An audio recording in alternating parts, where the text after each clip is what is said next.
Babaguhin ng Terra Firma Import ang farm team. 50 points ang ginawa. Tara kwentuhan. Nakakagulat, undefeated pa rin ang Terra Firma Jeep mga idol at sila ang number 1 sa standings ngayong PBA Commissioner's Cup.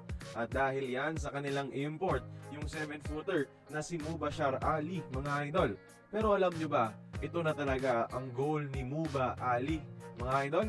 Minessage ko siya last time at sabi ko sana mabago niya ang Terra Firma at ang reply niya mga idol, I will do my best daw. Gagawin niya talaga, makakaya niya para mangyari ito. Last month ko ito sinend mga idol at 1 month later, heto 50 points ang ginawa niya kalaban ng powerhouse team na Converge. Samahan mo pa ng 25 rebounds habang ka-match up niya ang dapat best defensive import sa PBA ngayon na si Kyler Kelly dahil sa resume niya sa NBA G League.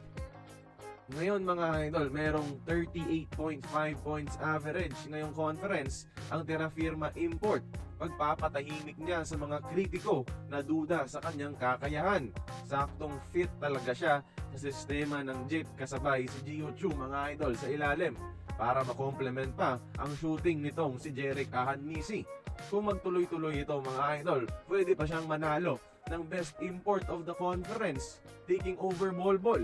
Lakas ng Terra Firma ngayon partida. Wala pa dyan yung best guard nila na si Mark Nonoy.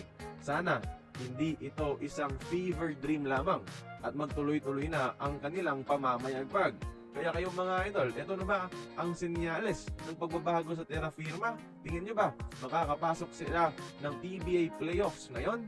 Kayo nang bahalang umusga sa ating comment section mga idol. Terra Firma number 1 ngayon. Join the conversation. Magkomento lamang sa ibaba.